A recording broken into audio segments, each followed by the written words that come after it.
Lucas capítulo 8. Lucas capítulo 8. Vamos ler essa passagem bíblica a partir do versículo 40. Lucas capítulo 8, a partir do versículo 40. É uma leitura estendida, bem estendida, mas ler a Bíblia nunca é menos demais. É menos, né? Ler Bíblia sempre é bom. Vamos ler a Bíblia. Aqui, queria avisar os meus amados irmãos que o pastor que ora vos fala aqui gosta de ler Bíblia. Então, a igreja tem que aprender a ler Bíblia também junto. Tem pessoas que leem apenas um versículo bíblico e pregam o capítulo todo. Eu sou o contrário. Se eu vou pregar sobre um capítulo ou sobre um texto todo, ou textos, vou ler os textos todos. Todos vemos nos familiarizar com a palavra de Deus. Vamos lá? Lucas capítulo 8, versículo 40 em diante, diz assim: Quando Jesus voltou, a multidão o recebeu com alegria, porque todos estavam esperando. Eis que veio um homem chamado Jairo, que era chefe da sinagoga, e prostrando-se aos pés de Jesus, suplicou-lhe que fosse até a sua casa, pois tinha uma filha única, de uns 12 anos, estava morrendo. Enquanto Jesus caminhava, as multidões o apertavam. Certa mulher, que havia 12 anos vinha sofrendo de uma hemorragia e que havia já gastado todos os seus bens com os médicos, sem que ninguém a pudesse curar, veio por detrás de Jesus e tocou na borda da capa dele, e logo a hemorragia dela estancou. Mas Jesus perguntou: quem me tocou? Como todos negassem, Pedro disse: Mestre, é a multidão que o rodeia e aperta. Mas Jesus insistiu: alguém me tocou, porque senti que de mim saiu poder.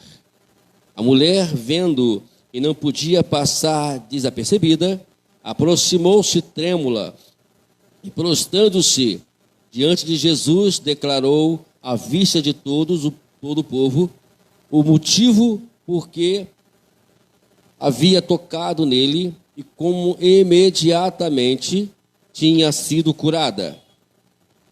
Então Jesus lhe disse: filha, a tua fé salvou você. Vá em paz.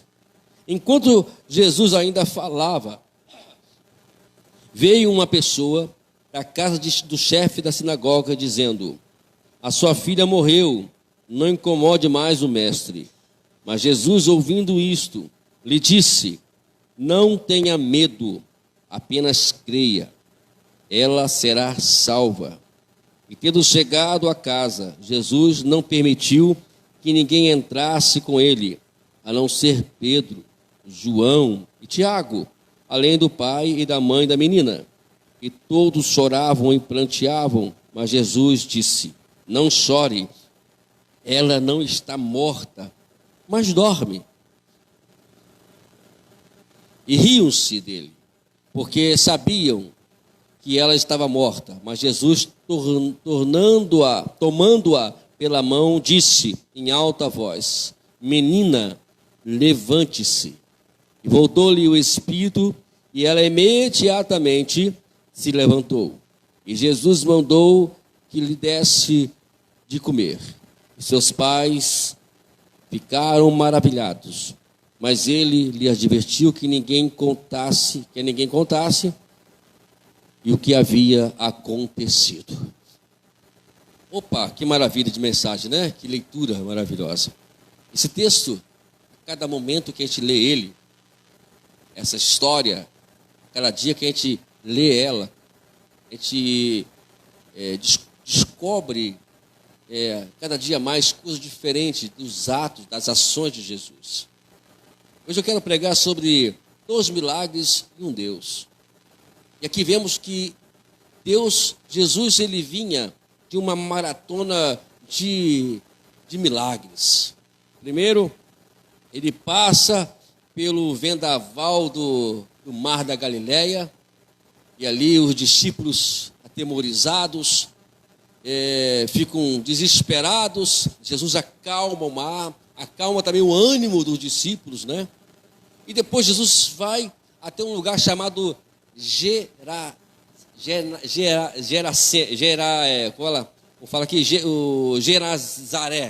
né? Acho que é esse o nome, né? Que fala.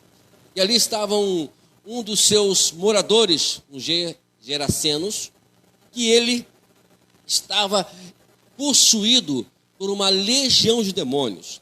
Jesus vai ali, expulsa o demônio, liberta aquele jovem daquela legião de demônios, e aí ele embarca novamente no seu barquinho e vai até Cafarnaum. Quando ele chega ali em Cafarnaum, diz a Bíblia que imediatamente ele é interpelado por um homem que tinha uma posição muito alta naquela região. Ele era chefe da sinagoga.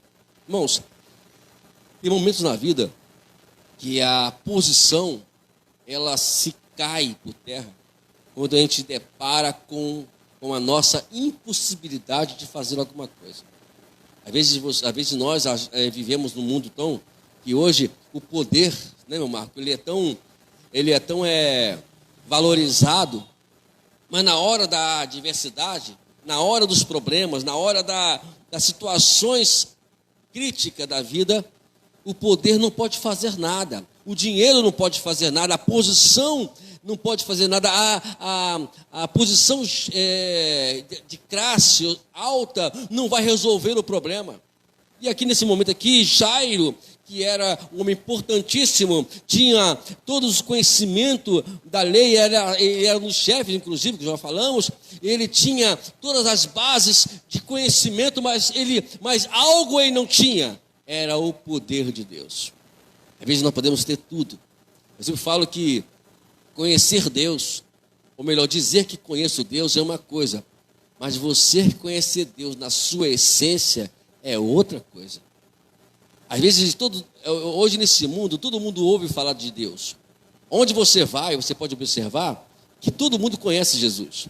Ah, é Jesus, eu sei que é. Aquele que abriu o mar vermelho, aquele que ressuscitou Lázaro, lembra de Lázaro. Como também eram antigamente o povo lá da Cananeia, que também diziam a respeito de Jesus de Israel, que abriu o mar vermelho, o Deus que abriu o mar vermelho. Todo mundo ouve falar das maravilhas de Deus. Mas tem hora que a gente vive num momento que a gente vive só em mercê do conhecimento. E Deus quer nos levar a conhecê-lo não de forma letra, mas de forma profunda, de forma pessoal.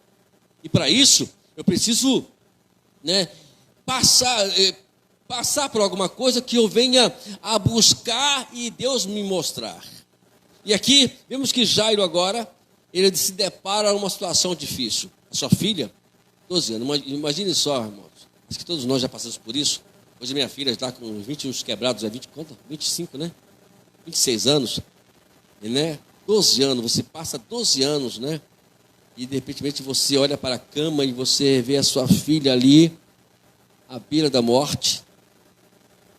E isso leva ao desespero, é claro. E Jairo, foi isso que levou. E Jairo conhecia, ele sabia que a única pessoa que podia resolver o problema da sua filha era aquele a qual os judeus, aqueles amigos dele da sinagoga, queriam crucificá-lo, né? É aqueles a qual falavam mal dele, era o único. Às vezes a gente ouve tantas pessoas falar mal da igreja, mal dos pastores. Eu me lembro que uma vez, muitos anos atrás, eu já contei isso aqui uma vez, já vou contar novamente. Talvez você que está em casa nunca ouviu esse testemunho. E uma pessoa, que uma vez ele disse que eu era o pastor que não tinha poder, sabe, Omar? Porque ele foi na igreja, ele tinha um problema, não era epilético, mas era quase tipo, né? E eu vi que, pelo discernimento do Senhor, que não era chegar e botar a mão e expulsar ou orar por ele. Era uma situação que somente ele tinha que resolver. Tinha que ele buscar a sua autolibertação. E aí ele foi para casa, depois ele soube que não aconteceu nada disso, não expulsei o demônio, ou talvez o negócio dele lá, né? E ele foi e falou dizer que não tinha poder. O pastor Wagner, ele não tem poder. Aí tudo bem, pessoal, não posso fazer nada por ele, né? Aí passou-se o tempo, ele me liga, justamente aquela pessoa que falava que não tinha poder, me liga me pedindo ajuda, para poder, que ele pudesse se livrar daquele problema. E eu prontamente falei assim, olha, eu não posso fazer isso e nem Deus pode fazer, mas você pode fazer buscando a Deus. O que eu vou fazer para você é o seguinte, eu vou auxiliar você, eu vou contigo numa campanha de oração, e aí você vai buscar, aí a gente vai encontrar a libertação ali. Foi assim que nós fizemos. Entendeu, amados? Então, às vezes, tem coisas que você é tão mal falado que mais tarde alguém vai buscar, saber que você talvez seja a única solução da sua vida. E ali Jairo, ele tinha essa consciência que somente Jesus poderia libertar a sua filha, ou melhor, curar a sua filha. Ela estava quase morrendo. Era uma enfermidade já no seu terminal. E ele vai, Jesus olha para ele e diz, olha, eu vou para a sua casa, vamos lá. Aí todo mundo, ele foi, acompanhou, a multidão acompanhando ele, eles a caminho para a casa de Jairo. No meio do caminho, tinha uma mulher também, que tinha um problema muito sério, né? Durante 12 anos, ela passava uma enfermidade crônica, um sangramento crônico, que não se estancava. Ela fez o que poderia fazer, que todos nós às vezes fazemos, vamos para os médicos, vamos procurar um especialista, naquela época não sei se tinha, né? Mas vamos procurar alguma coisa para que esse problema seja resolvido. Mas no final das contas, o problema não foi resolvido. E passou-se 12 anos, ela gastou tudo o que ela tinha para poder solucionar o teu problema. Às vezes tem situações, você que está em casa também pode concordar com isso, que às vezes pessoas procuram especialistas disso, especialistas daquilo, para poder resolver o problema de enfermidade ou alguma coisa que estamos passando, mas a solução na realidade pertence a Deus. Ele tem o poder. E Deus quer, de alguma forma, ainda hoje, demonstrar o seu poder sobre esta terra. E o que é preciso fazer é simplesmente buscar a Deus. Ir àquela pessoa que somente pode resolver o teu problema. Então a mulher não perdeu tempo. Mas também nesse fundo aqui, nós podemos também trazer outro ponto também negativo para a mulher, que além da enfermidade, também existia ali um conhecimento da lei, né, falando que a mulher que fosse pega com esse tipo de enfermidade ou com esse tipo de sangramento, ela poderia ser apedrejada diante do povo. Então ela tinha esse problema, ela não podia também revelar, né, a situação toda. Ela fazia tudo isso escondida, juntamente com os médicos, mas ninguém resolvia o teu problema. E ela disse, e lá em Marcos, não me falha a memória, no capítulo 9, a Bíblia diz lá que ela conhecia, ela ouviu falar de Jesus. Então, ela pensou consigo mesma, eu só tenho uma solução, eu vou até ele, e se eu apenas tocar na orla do seu manto, eu serei curada. Olha que fé. É isso que está faltando hoje para a humanidade. Tantas pessoas procuram tantas coisas, não que a gente seja contra médicos, ao contrário, irmãos. Às vezes é necessário que Deus permite que a gente vá em médicos para o seu propósito. Mas a cura pertence a Deus. É Ele que tem a solução. E às vezes Deus, Ele permite tudo isso para demonstrar o teu poder. Sabe por que Deus faz isso com a gente, amados? Sabe por que Deus, às vezes, permite que a gente passe por situações, chegamos a um ponto que se chama impossível. Esse impossível quer dizer, acabou todas as nossas possibilidades de nós agirmos ou fazermos ou tentar a solução. Eu tentei aqui, eu tentei ali, não foi suficiente. Eu fui lá num paguei, fui lá nos Estados Unidos, né? Pessoas que vão lá, né? E tem dinheiro, é claro, né? Vou lá nos Estados Unidos, eu viajei para lá, procurei o melhor médico lá de Harvard, acho que é isso que se fala, né? Aí, chegou lá, eu procurei lá, o melhor médico lá, mas não houve solução. Tem pessoas que gastam tudo que tem. Conheço pessoas, né, que foram famosas, ricas, não buscaram a Deus, talvez se buscasse, receberia a cura, mas gastaram tudo que tinha para buscar a cura, né? Hoje, infelizmente, hoje o câncer, ele é um dos problemas que mais mata no nosso país, no nosso mundo, vou dizer assim. Do nada a pessoa vai fazer ali um exame, vem o diagnóstico, câncer. E em alguns casos é terminal, não tem mais o que fazer. É somente Deus. Eu conheço uma pessoa, né, que ela, irmão Marco, escuta isso aqui, irmão, que ela foi levada para o hospital, o médico olhou para a pessoa, fez um exame, completamente, disse, olha, a gente vai operar, mas o risco de vida é 0,1. Mas coloca mais 0 antes do 1, tá, irmãos? Que o médico colocou 0,1% de vida. Mas para Deus, não precisa nem ter o 1%. Ele inverte. Deus, ele vai trazer, ele tem o poder, ele tem o controle da nossa vida. Irmãos, esse homem, ele foi para o hospital já com o diagnóstico que ia morrer. Estava certo. Todo mundo já estava pensando, vai morrer. Mas Deus, hoje, a gente se encontra com Ele, sabe, irmãos? Firme e forte, andando tranquilamente, vivendo tranquilamente, vivo.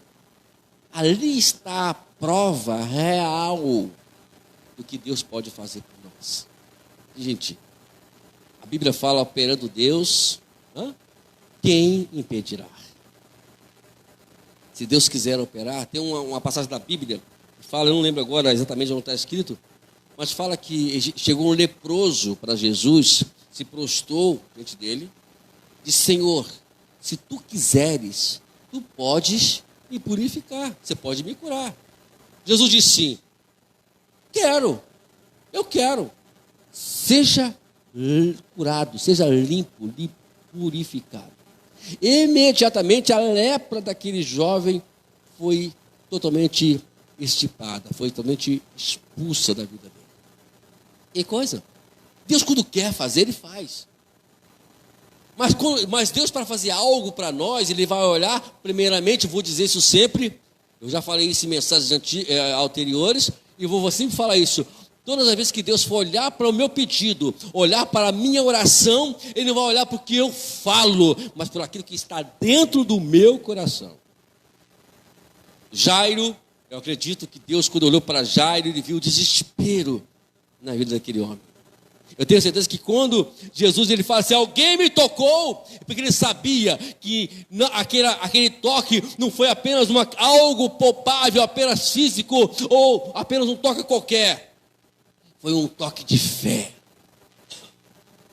Ela tocou nele sabendo que se tocasse, ela seria curada. Jairo sabia, se ele fosse até lá, no mar, na areia do mar, ali do mar da Galileia, né, onde ele soltou, e se que ele fosse até o encontro de Jesus, e Jesus iria curar a sua filha. Jairo, ele pensava na cura, mas tinha muito mais algo para Deus fazer na vida de Jairo, para mostrar para Jairo. E às vezes o tempo, ele é uma coisa engraçada, né? Nós brigamos com o tempo e Deus, Ele trabalha com o tempo. Que coisa, que é um paradoxo, né? Uma coisa totalmente fora de linha de raciocínio nosso, né? Não pode. Deus, quando diz a Bíblia que Lázaro estava doente, aí deram um recado para Jesus, olha, o seu filho, o seu amigão, aquele que te ama, ele está enfermo, quase à morte. Não, Jesus ficou lá, mais 2 dias onde ele estava, depois Foi para lá, quando chega lá Jairo estava 4 dias morto. O tempo, né? O tempo muda. Deus, ele muda o tempo ao nosso favor. E o tempo, na verdade, é uma forma de nos ensinar, sabe, irmãos, como nós valorizarmos Deus a cada dia. Porque quando nós queremos o nosso tempo, se perguntasse para você aqui hoje, o que você quer, o que você hoje está querendo de Deus, né? Tem algo que todos nós queremos, temos algo especial que nós queremos que Deus faça na nossa vida, não é isso mesmo? Quem não quer hoje, quem não tem um pedido especial para Deus hoje, para você que está em casa, para os irmãos que estão aqui, todos nós temos um pedido especial, não temos? E aí Deus fala com a gente, aí a gente vai pedir a Deus, tudo que nós queremos que as coisas aconteçam quando? Agora, é isso mesmo? Senhor, por que nos pode curar agora? Mas Deus está olhando para frente. Jesus poderia ir lá, sabe? Ir lá em Betânia e já curar Lázaro, não podia? Resolver o problema. Não, ele ficou quietinho lá, na dele, sabe? E ele foi lá, depois já sepultado 4 dias, é que ele foi lá. Não foi melhor? O poder não foi maior? A glória não foi maior? É por isso que eu entendo que Paulo fala lá em 2 Coríntios 4,17. Porque essa leve e momentânea tribulação produz peso eterno de glória. Deus, a Bíblia considera as nossas adversidades como uma leve e momentânea tribulação. É momentânea e é leve. Nós é que pensamos, né? Tem aquela coisa, o negócio é tão simples, mas não vamos colocar mais peso ainda, né? Vamos pesar mais peso ainda. É por isso que Jesus disse: vinde a mim os cansados e os sobrecarregados, e eu vos aliviarei. Tudo depende do que nós vamos buscar a Deus. O tempo é Ele que vai determinar o quão grande é o tamanho de Deus. Deus quer se manifestar não com coisinhas pequenas, apenas com uma cura qualquer, ou por uma libertação qualquer. Ele quer fazer algo maior. E aquilo que eu olho e vejo que é uma coisa que poderia ser resolvida hoje, Senhor, o Senhor vai deixar isso, já ouviu essa oração já? Senhor, o Senhor vai deixar isso piorar mais ainda, Senhor. Mas a Deus está dizendo, mas eu vou deixar sim, porque a minha glória, porque o domínio e o governo está nas minhas mãos, e eu vou mostrar para vocês o quanto eu sou grande. Coisa maravilhosa, né? Deus demorou um tempinho para poder trazer Saulo de Tarso para ele. Irmãos, queria dizer para os irmãos uma coisa. Quando eu li, muitos anos atrás, estudei, quem era Saulo de Tarso, e depois quem foi Paulo, eu cheguei a uma seguinte conclusão: não tem nada o que Deus não possa fazer. Deus pode fazer tudo que Ele quiser. Um homem que talvez que você dizia para você, olha, ele não vai nunca ser salvo, esse homem vai para o inferno. Ainda dizia, quantas pessoas disseram isso? Quantos irmãos da igreja lá em Jerusalém e outros lugares onde Paulo perseguiu, dizia assim, esse homem, ele vai para o inferno. E no final das contas, ele foi salvo. Para ter uma ideia, amado, o medo que ele fazia com o povo de Deus, Ananias, né? Quando Deus chega para Ananias, Ananias vai lá orar por Saulo. Que isso? Né? Ananias perguntou, que isso, Deus? Logo aquele cara, ele é violento, ele é sim, Senhor. Não, peraí. Hoje, ele é perseguidor, mas agora, a partir de hoje, ele vai ser também perseguido por minha causa. Mudou a história. Aquilo que, às vezes, o tempo em si, sabe, amados, vai fazer com que as pessoas que a qual você quer que seja salvo hoje, que seja curada hoje, que seja liberta hoje, vai fazer com que elas começam a viver tanto assim a nossa vista humana, tão no meio do meio do pecado, tão profundo do pecado, que mais tarde a salvação deles será de uma forma tão gloriosa que vai salvar muitas vidas, como fez Paulo. Quantas igrejas Paulo não levantou?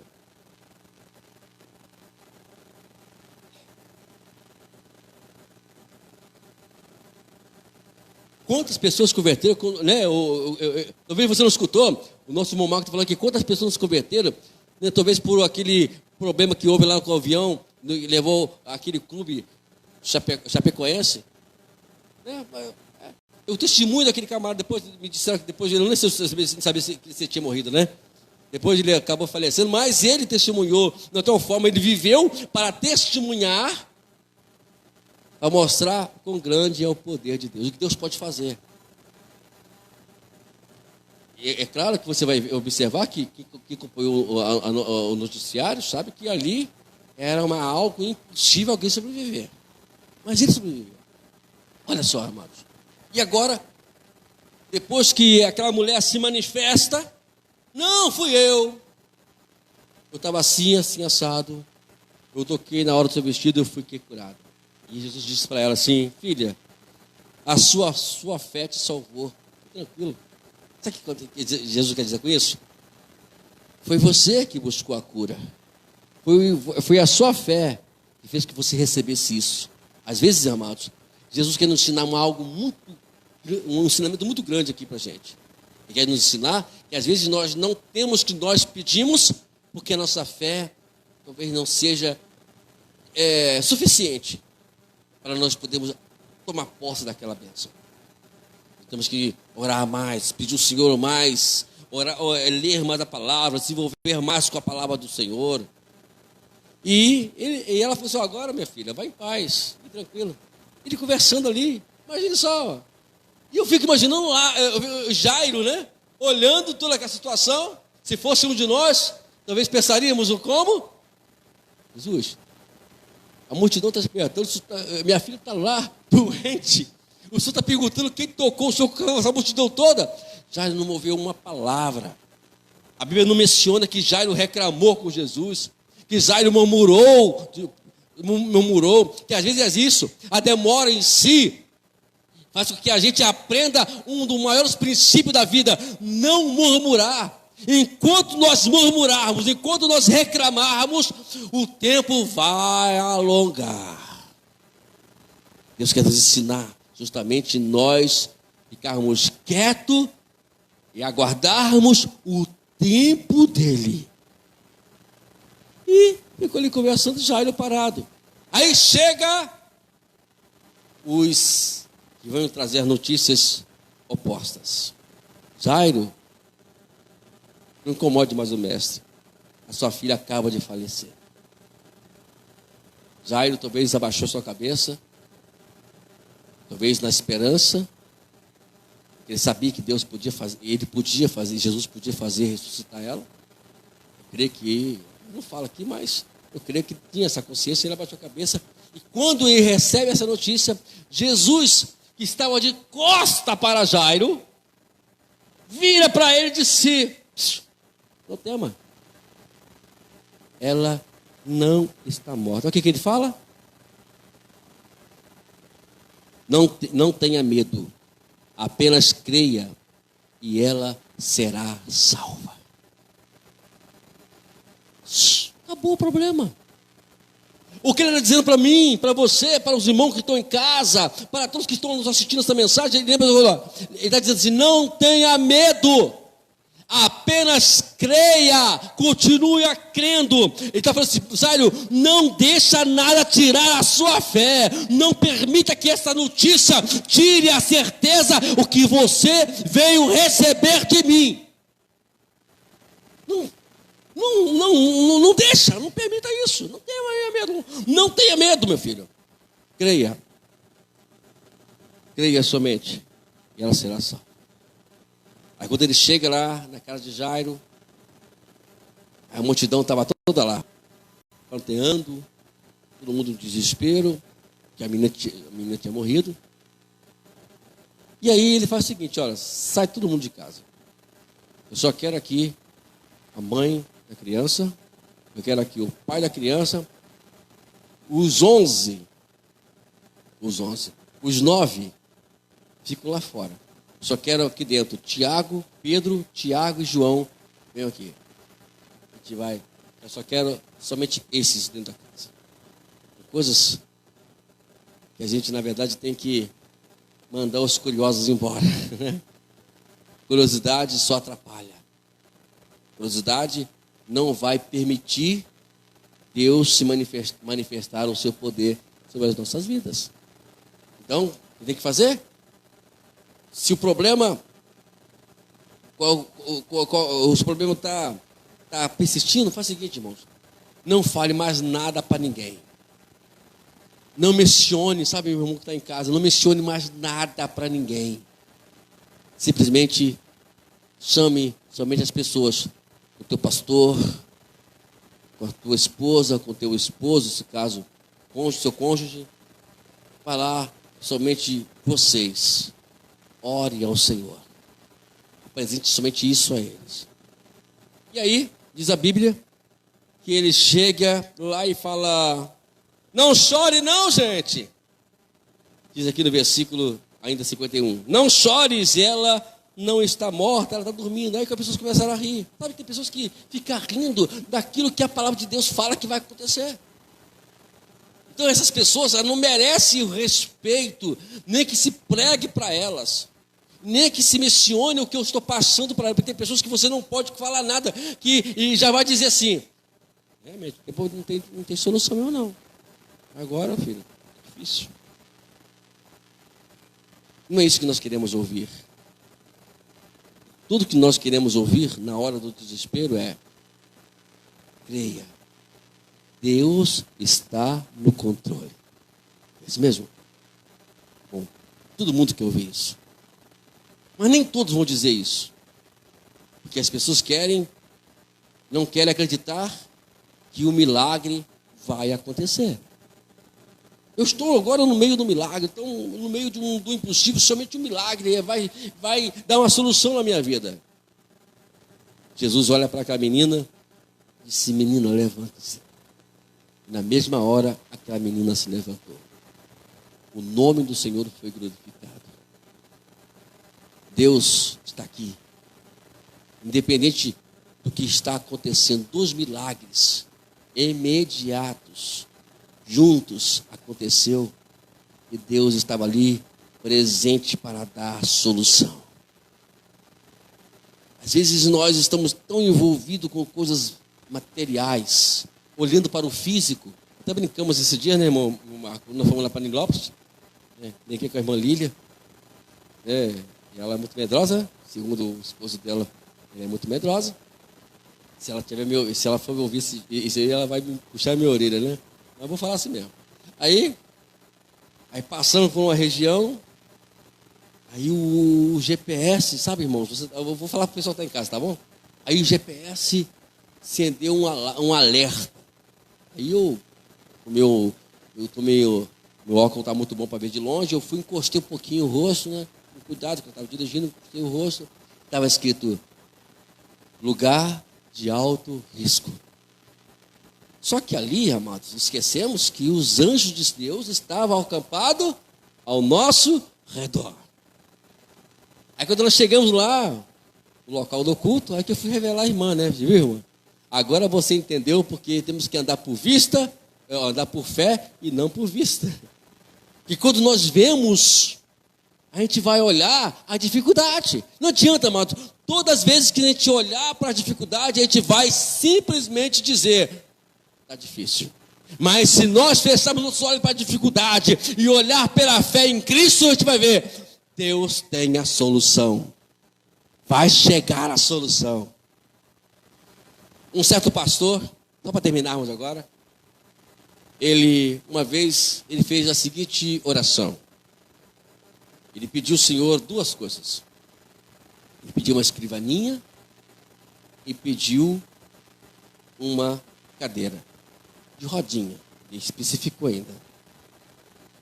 Aí ele chegou na igreja e disse: irmãos, eu tenho uma escrivaninha e eu tenho uma cadeira de rodas. Aí o pessoal da igreja, sabe aqueles pessoas curiosos? Chegou na casa dele, procurou. Cadê a cadeira?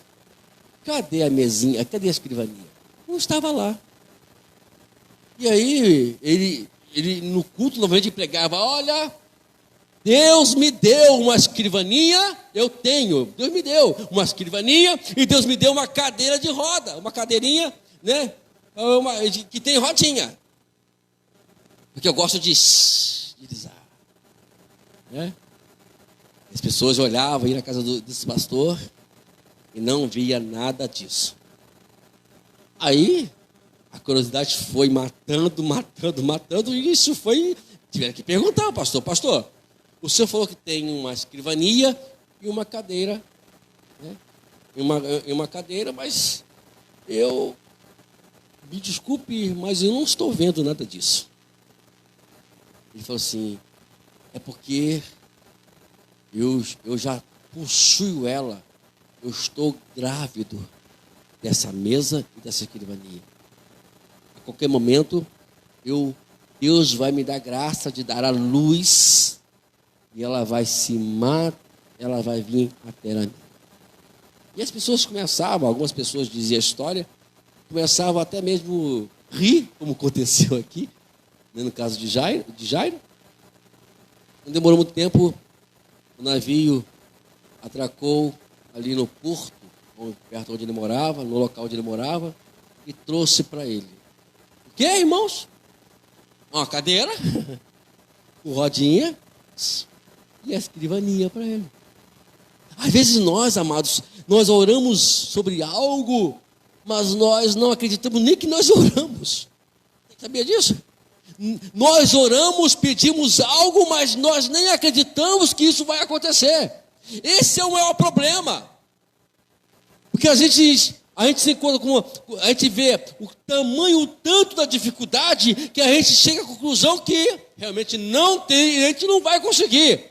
Mas tanto esta mulher como Jairo, eles tinham uma visão única: Deus pode fazer. E ele vai fazer. Jairo não foi à toa até o encontro de Jesus. Aquela mulher não foi à toa se envolvendo no meio da multidão, meio a dificuldade, a dor, o desconforto que aquilo trazia para ela. Mulher sabe o que é isso, o que significa isso? Nós não sabemos não, mas a mulher sabe. Aí foi lá, né, mesmo desconforto, entrou na multidão, pessoa batia ali, entrava, mas ela foi porque sabia que Deus iria lhe dar a cura. Jairo foi até lá, ao encontro de Jesus, porque sabia que ele seria abençoado, a sua filha, de alguma forma, ou seria curada, ou seria ressuscitada. De alguma forma, a solução viria. É isso que precisamos crer. Ou nós despertamos para isso, ou nós vamos ficar sempre à mercê de histórias. De histórias, irmãos. Vamos contar a história aqui. Vou pregar contando história. Vou pregar contando apenas o que Deus fez com o Marcos, com o Silvio, com a irmã Vani, fez com os irmãos, com as irmãs. Vou contar a história. Não, eu não vou contar aqui o testemunho meu, porque se eu for contar o testemunho que Deus fez na minha vida, que Deus já falou comigo, que Deus já fez, eu vou ficar a vida todinha, a noite toda contando. Eu não quero contar aqui. Mas nós não temos que viver apenas pela história das pessoas que contam. Tem que viver a história que eu estou vivendo. Olha, esta mulher, ela pode dizer, viu? Aí Deus registrou isso, né? Os 3 evangelhos registram isso, amados. Tanto Lucas como Mateus, como Marcos fizeram questão de registrar essa história. E Deus quer registrar a tua história também. Nessa noite, se você tem algo que Deus quer que seja feito, só apenas você apenas precisa crer. Mais nada do que isso. Crer é esperar, é acreditar. Eu lembro que muitos anos atrás, deixa eu concluir aqui uma historinha, dessa historinha que a gente ouviu muitos anos atrás. Eu gosto de contar, eu estou querendo renovar, como o nosso irmão Silvio está querendo renovar aqui, colocar, né, irmão Silvio, os hinos novamente antigos, vamos também colocar as nossas histórias antigas aqui. Dizia uma história, dizia o seguinte, vou concluir agora. Chegou o noivo para a sua noiva, Ele era marinheiro e agora ele tinha que fazer uma viagem longa. Ele chegou para tua esposa e disse, para sua noiva, olha, vou viajar, mas por favor, me espere que eu voltarei e nós vamos nos casar quando eu voltar. E aí foi. Só que essa viagem, amado, ela deu pano para manga. Foi anos e anos. Anos e anos. Aí as pessoas sempre diziam para a mocinha, larga de ser boba. Ele não vai voltar mais não. Ele já deve ter arrumado outra lá. Você está igual a boba aqui aguardando ele. Não, mas ele disse que vai voltar. Naquela época, não tinha WhatsApp, não tinha rede social. Hoje todo mundo pode usar a rede social, hoje não tinha. Então ela tinha que acreditar na palavra dele. E passou-se muitos anos. E as pessoas dizem, larga disso, menina boba, fica aguardando esse camarada, já deve ter arrumado outro. Ele vai voltar. Depois de muitos anos, o navio, ele se aponta lá, bem pequenininho, e ela olhou e viu que era um navio, tipo daquele que ele foi viajar. E ela para ali, sabe, aguardando aquele navio chegar. Ele vai se aproximando, de repente ele vê alguém balançando um lenço. Quem era? O noivo. O noivo prometeu e voltou. Para concluir, quero dizer para você o seguinte, além de tudo que nós falamos aqui hoje sobre milagres, existe outra coisa que você nunca pode perder: a esperança da volta de Jesus. Que um dia vamos morar eternamente com o nosso Senhor. Que essa noite seja uma noite, vamos sair daqui certos de que precisamos ativar ou reativar a nossa fé novamente. Acreditar que Deus tem o controle. O tempo não pode, de maneira alguma, nos obstruir a nossa caminhada em buscar o Senhor. Lembra de Jairo? Lembra daquela mulher primeiramente? A multidão não impediu, porque ela sabia que Jesus podia dar a solução. A palavra negativa que Jairo recebeu não impediu que ele esmurecesse, porque ele estava perto daquele que podia fazer a sua filha reviver. 2 milagres e um Deus. Que Deus nos abençoe nesta noite. Que Deus abençoe a sua vida. Os irmãos que estão aqui, os irmãos que estão também nos assistindo. Que possamos continuar crendo naquilo que Deus pode fazer por nós. Amém? Vamos dar uma salva de palmas para Jesus? Aleluia.